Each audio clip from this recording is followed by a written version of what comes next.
Alright guys, this is a short video, or I'm going to try to make it short, on how to do your monthly budget. I'm going to show you how I do mine, breakdown and everything. So this is my budget binder. This is where I keep my monthly and my weekly trackers for month, and then also my envelopes that I keep at home, cash envelopes. Those envelopes are separate from these. These are the ones that you carry with you every day. These are my 7 envelopes that equal 33% of your monthly take-home income, okay? 33%. So the way that I break down my budget is like this. So my envelopes, of course, is 33%. That's the biggie there. Rent is about 24% of my monthly income. Bills about 20%. Debt about 8%, which is like your loan, credit card, stuff like that. Utilities about 5%, which is your internet, regular utilities, stuff like that. And then your savings, 10%. So this is the way I break down my income every month, okay? Yours might look a little different. It depends on what you want to do. What should stay the same would be your 33%, and then from here you go down and then figure out your percentage, all right? All these, obviously, I know this is obvious, but all of these should equal 100% of your income that you bring home every week, okay? I'm going to actually show you how I break mine down, okay? So this is an example of my monthly tracker, my monthly budget. So the boxes go 1, 2, 3, 4, 5, 6, right? This is how I have it set up. Now, this is from Dave Ramsey, a couple of bloggers. I've taken everything and just made it work for me. So it's super easy and simple. So the first one I have here is our bills, rent, etc. like that, month. So you have rent, bills, debt, utilities. So this totals up all of that. You have your total there. And then this block right here, basically bills per check. This is how we're going to break down what bills get paid on which check. So there's usually 4 checks per month. So what you're going to do is pretty much take into account your due dates, how much. Sometimes bills, you know, you can't pay them all in 1 or 2 checks. You have to split them up through the month. So it's whatever works for you. You got to figure this out. We'll go over that in a little bit though. Here is my envelopes, 7 envelopes that equal 33% that I carry around with me every day. Here's my savings section. So I have go somewhere, girls trip, vacation, stuff like that. I have give, if you want to give to a foundation, an organization, church, anything like that, and then you have general savings. Now, one key note here from Dave Ramsey is I didn't start doing the general savings until after I already had about just over $1,000 in savings, just emergency fund pretty much. So that keeps you on track. So if life throws you a curveball, you can stay on track. You don't mess up your entire budget trying to figure out how to fill in the gap that life just threw at you, okay? The next block here is debt impact. So this is where we're going to see how much of our debt that we're really going to take down by budgeting. This is a good section. It makes me happy every time I'm able to put something in here, especially a big number. And then income. At the end of the day, all of this should take up all of your income, and you should, after subtracting everything, should be at 0, because you want to tell your money where to go. Otherwise, you're going to be asking, where did my money go? That is the big takeaway from budgeting, planning. Now, you might not stick to it exactly, but you know what? It's going to help versus what you're doing now. All right, so I'm going to show an example. Now, this is the same thing as this tracker. It's just blew up a little bit so you can actually see and I can write and talk to you. I'm going to do an example. All right, so this person here, they make $900 a week. They bring that home every week. Pretty good, you know, decent amount. So $900 I have written in here every week that they bring home, okay? So example purposes over here for their monthly bills, all I did was take the $900 a week, which gives you about $3,600 that they make, right, every week. And I multiplied it by the percentage to give me what their bills would be. So 3,600 times 24% is $864 for their rent. 3,600 times 20% is $720 for their bills. 3,600 times 8% is $288 for their debt. And then 3,600 times 5% is $180 for their basic utilities. All right, so their bill total is actually $2,052. That's just their bills, all right? Normal person living today. The bills per check. Now, this is where you have to do some kind of thinking on your part. All right, so for your income, remember, you want to use the minimum amount that you're going to make, whether you're on salary, whether you're hourly, etc. The minimum amount that you know you're going to bring home, that's what you want to use here. For example, if you make more, then you're going to assign it somewhere else. And if you make less, then you're going to have to take from somewhere else. But use your minimum amount here. So to help me split up my bills the way that I do it, so every week, I put, how much I make every week, and then I'm going to subtract my 33% because I already know that 33% is what I'm going to be putting into my envelopes. And I don't want to use some money to pay a bill when I'm over here using it in envelopes. Then you're going to be negative and you're going to be like, I don't have enough money. So each week I subtract 33%. So I have done that here, and each week he's left with $603 to budget from the $900. Okay, so 900 minus 33% is 600, written down over there. So what I've done for calculation purposes and to save time, I kind of broke down what the bills for this person would be, just to show you an example.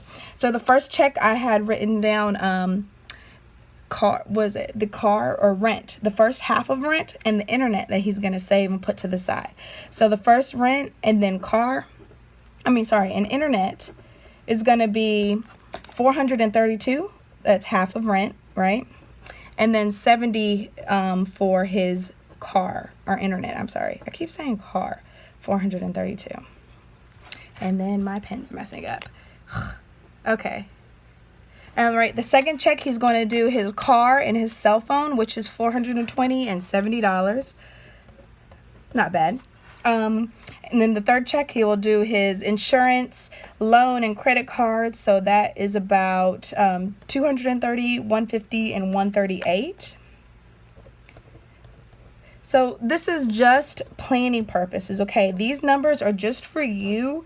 You have to decide how you're going to break down your weekly bill payment, all right? So like I said, some of them, they might be broke down, one check you might have a lot, to take home, but to pay some checks you might not have a lot.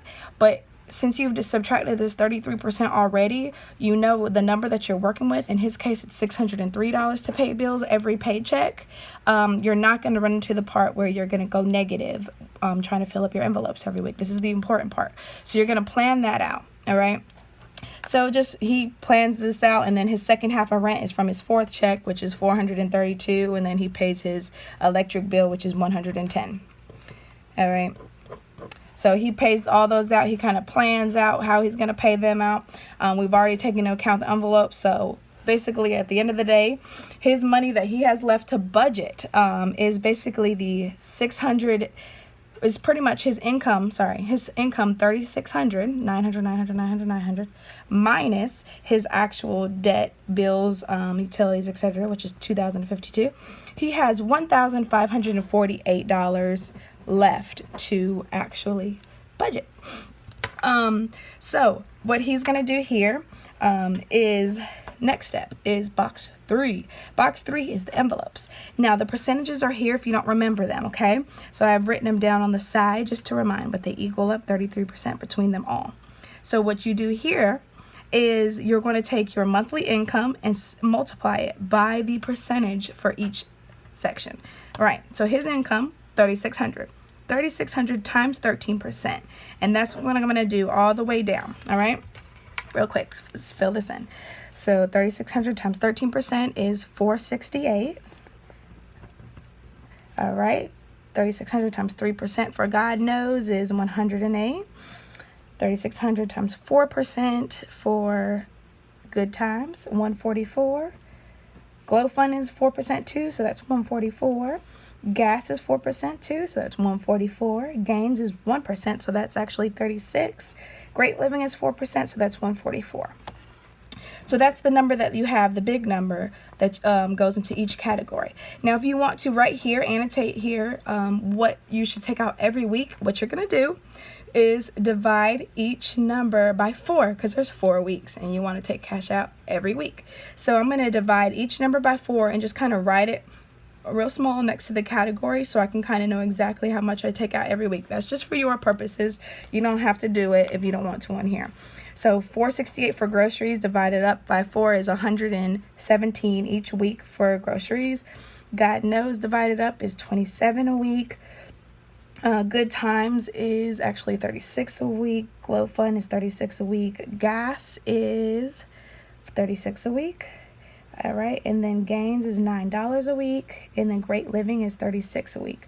So every week you should be taking out about, if I remember correctly, about $290 for just your cash envelopes to live off of. Okay, that should be about it. But back to this. Okay, your envelope total. You're gonna take your big numbers and add them all up once you find out what each percentage is of your income. And this person, his total is $1,188. That's how much he'll be putting into his envelopes every month. All right. So what we're going to do is subtract the $1,188 from his money that he had left over after his bills were paid. So that leaves him with $360. So if you think about that, that's his monthly income minus his bills, minus his envelopes. And so he has $360 left over at the end of the month, right?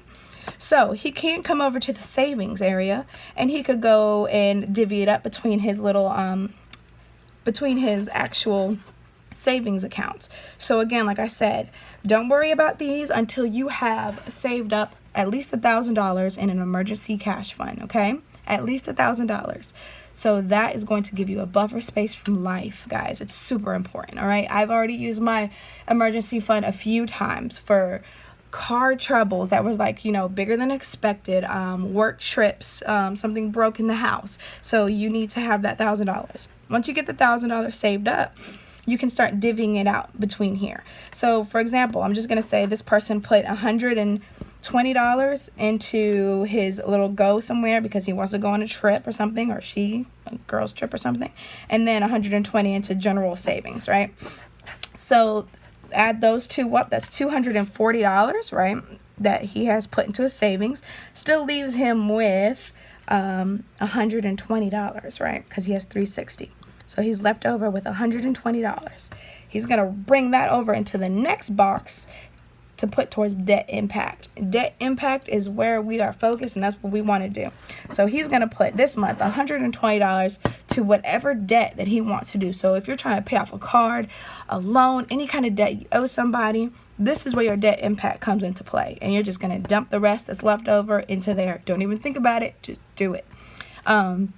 And then the very end, just to make sure all his calculations are correct, and you're doing your math right, because it's been a while since some of us have done math.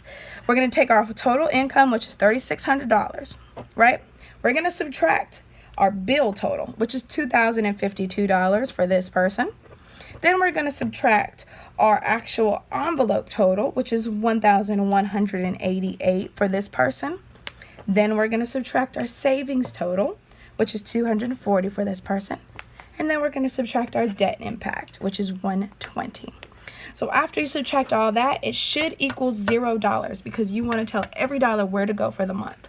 Again, this is planning, all right? Plans don't 100% work out how you want them to.